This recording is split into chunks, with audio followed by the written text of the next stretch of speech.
जंगल में पंछी आपस में बातचीत कर रहे थे। इस साल तो पिछले साल से भी ज़्यादा गर्मी है। हाँ बहन, इस साल तो बहुत ज़्यादा गर्मी है। हम पंछियों का जीना ही मुश्किल हो गया है। इंसानों ने कहीं पर भी जंगल नहीं छोड़े। साल दर साल जंगल नष्ट हो रहे हैं और बारिश कम होने की वजह से गर्मी भी ज़्यादा बढ़ गई है। इस वजह से बारिश कम हो रही है। दोनों में बातचीत चल ही रही थी, तभी वहां पर सुंदरी कव्वी आ जाती है। सारे यहाँ पर क्यों इकट्ठे हुए हो? कोई मीटिंग चल रही है क्या? मुझे तो किसी ने नहीं बुलाया। अरे नहीं नहीं सुंदरी, यहाँ पर कोई मीटिंग नहीं चल रही है। हम सब तो इस साल की जानलेवा गर्मी के बारे में ही बात कर रहे थे। हाँ, इस साल तो बहुत ही ज्यादा गर्मी है, लेकिन सिर्फ बातचीत करने से क्या होगा? हमें इस पर कोई उपाय निकालना पड़ेगा। बारिश के मौसम में हमने जो पानी बचाओ अभियान शुरू किया था, इस वजह से जंगल के तालाब में बहुत सारा पानी जमा हुआ है। इसीलिए इस साल तो हमें पानी की कोई समस्या नहीं है। अगर परेशानी पानी की नहीं है तो कौन सी है? बारिश के मौसम में अभियान के चक्कर में हमने हमारी घोंसलों की तरफ ध्यान ही नहीं दिया। इस वजह से हमें गर्मी के मौसम में हमारे घोंसलों में बहुत गर्मी हो रही है। हम उसी विषय पर चर्चा कर रहे थे सुंदरी। इस बार तो मैं मेरा घोंसला बड़ी बड़ी लकड़ियों से बनाने वाली हूँ। चलो मैं अब चलती हूँ, मुझे बहुत सारे काम हैं। ऐसा कहकर सुंदरी कव्वी वहां से निकल जाती है। 2-3 दिन ऐसे ही गुजर जाते हैं। सुंदरी कव्वी अपनी मेहनत और लगन से एक बहुत ही सुंदर घोंसला बनाती है। सुंदरी कव्वी आते जाते पंछियों को कह रही थी, देखो मेरा घोंसला कितना सुंदर बना है। मैं बूढ़ी हूँ, फिर भी देखो मेरा घोंसला कितना सुंदर लग रहा है। उसी समय टूनी वहां से जा रही थी। सुंदरी कव्वी ने टूनी चिड़िया को भी नहीं छोड़ा। क्यों रे टूनी, आ गई जंगल घूमकर? वैसे भी तुझे दूसरा कुछ आता भी नहीं। देख मैंने कितना सुंदर घोंसला बनाया है। अब इस बार मुझे गर्मी की कोई समस्या नहीं होगी। सुंदरी कव्वी ने टूनी चिड़िया को बिना वजह ही डांट लगाई थी। टूनी को गुस्सा आ गया और उसने ठान लिया, ऐसा घोंसला बनाऊंगी कि सब देखते ही रह जाएंगे। ऐसा सोचकर टूनी वहां से चली जाती है। उड़ते उड़ते टूनी चिड़िया एक चील के पास आ जाती है। चील एक मिट्टी का व्यापारी था। अरे टूनी, आज इधर कैसी? जी मुझे थोड़ी मिट्टी चाहिए थी। मिट्टी तो मैं दे दूंगा, लेकिन तुम्हें पता है मैं एक व्यापारी हूँ। मैं उधार का व्यापार नहीं करता। मुझे मिट्टी के बदले में तुम्हें कुछ ना कुछ तो देना होगा। जी भाई साहब, मैं मिट्टी के बदले आपको अनाज दूंगी। देख लो टूनी, अभी तो तुम बोल रही हो, बाद में पलटना मत। अरे नहीं नहीं भाई साहब, जितनी जल्दी हो सके मैं आपको अनाज ला कर दूंगी। व्यापारी चील चिड़िया को मिट्टी दे देता है।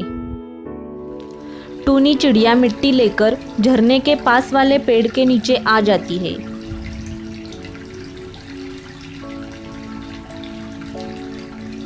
अरे वाह, ये जगह तो बहुत ही बढ़िया है।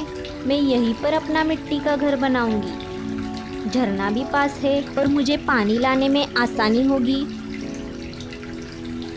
दिन रात एक करके चिड़िया मिट्टी से अपना मटका घर बना देती है।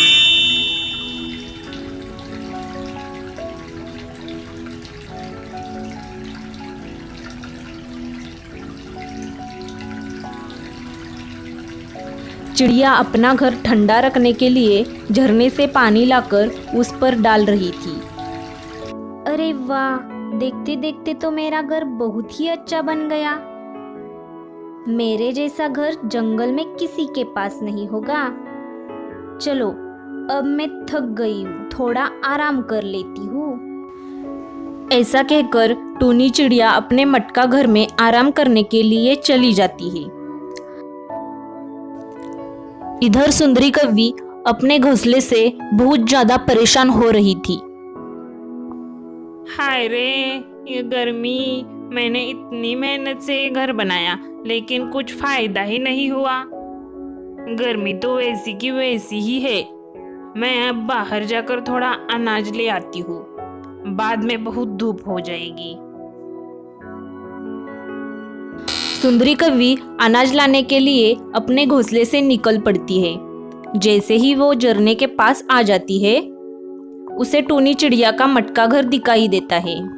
अरे वाह, ये घर कितना अच्छा है। इस आलसी चिड़िया ने तो कमाल ही कर दिया। सुंदरी कव्वी चिड़िया के घर के पास आ जाती है। अरे टूनी, तुमने कितना सुंदर घर बनाया है। क्या मुझे भी ऐसा घर बनाकर दोगी? ऐसा घोंसला बनाना आसान काम नहीं है सुंदरी मौसी। मैंने मेरी मेहनत से ये घर बनाया है। इसमें बहुत मेहनत लगती है। मैं समय समय पर इसमें झरने का पानी डालती हूँ, तब जाकर कहीं ये घर ठंडा रहता है। सुंदरी कव्वी चिड़िया का घर देखकर मन ही मन बहुत जल रही थी। मुझे कैसे भी करके इसके घर को हथियाना ही पड़ेगा। मैं देखती हूँ तुझे टोनी, देख लेना, मैं कैसे भी करके इस घर पर कब्जा कर ही लूंगी। सुंदरी कव्वी पेट में दर्द होने का नाटक शुरू करती है। हाय माँ, मर गई रे। ये अचानक मेरे पेट में दर्द क्यों हो रहा है? क्या हुआ सुंदरी मौसी, आप ठीक तो है ना? ये पेट में बहुत दर्द कर रहा है टूनी। शायद ये गर्मी की वजह से ही हो रहा है। मुझे कोई ठंडी जगह पर आराम करने को मिले तो शायद ये मेरा दर्द कम हो जाएगा। चिड़िया को सुंदरी पर दया आ जाती है। सुंदरी मौसी, आप एक काम करो, आप मेरे मिट्टी के बनाए हुए घर में चले जाओ, वहां पर आराम करो, आपको थोड़ी राहत मिलेगी। तुम्हारा बहुत बहुत शुक्रिया टूनी। मैं तो घर से अनाज लाने के लिए निकली थी। लगता है अब मुझे भूखे पेट ही सोना पड़ेगा। आप चिंता मत कीजिए सुंदरी मौसी, मैं तुम्हारे लिए अनाज लाती हूँ। मैं मेरा अनाज लाने के लिए बाहर जा रही थी, आते आते तुम्हारा भी लेके आऊंगी। चिड़िया सुंदरी कव्वी को अपने घर पर छोड़कर अनाज लाने के लिए निकल पड़ती है। रात हो गई। सुंदरी कव्वी अभी भी चिड़िया के घर में मजे से आराम फरमा रही थी। इसे कहते हैं सुकून की जिंदगी। मुझे तो बना बनाया ही घर मिल गया, और वो भी इतना ठंडा। टूनी चिड़िया अनाज लेकर अपने घर की तरफ लौट ही रही थी, तभी व्यापारी चील ने उसका रास्ता रोक लिया। क्यों रे टूनी, कहाँ जा रही हो इतनी रात को? तुमने मिट्टी के बदले अनाज देने का वादा किया था, क्या तुम भूल गई? अरे बाप रे, मैं तो इसके बारे में भूल ही गई थी। अभी के लिए मुझे इसे संभालना होगा, बाकी का बाद में देख लेंगे। अरे नहीं नहीं भाई साहब, मैं तो आपके ही काम में लगी रहती हूँ। अभी के लिए आप ये अनाज लेना, बाकी का मैं कल दोपहर तक जमा कर दूंगी। ठीक है चिड़िया, अगर तुम कल दोपहर तक अनाज लेकर नहीं आई तो तुम जानती ही हो मैं आकर क्या कर सकता हूँ। जी जी भाई साहब, आप निश्चिंत रहो, मैं पक्का आ जाऊंगी। किसी तरह से चिड़िया अपनी जान छुड़ाकर वापस अपने घर आ जाती है। वो देखती है कि सुंदरी मौसी अभी भी अपने घर में आराम कर रही है। अरे सुंदरी मौसी, आप गई नहीं अभी तक? क्या करूं टूनी, मेरा पेट दर्द कम ही नहीं हो रहा। अगर मैं अभी चली गई तो बाहर की गर्मी के वजह से मेरा पेट और भी दर्द करने लगेगा। अगर तुम्हें कोई एतराज ना हो तो आज रात के लिए तुम मेरे घोंसले में जाकर रह सकती हो। टूनी चिड़िया सुंदरी कव्वी के बातों में आ गई। ठीक है सुंदरी मौसी, पर सिर्फ आज रात के लिए।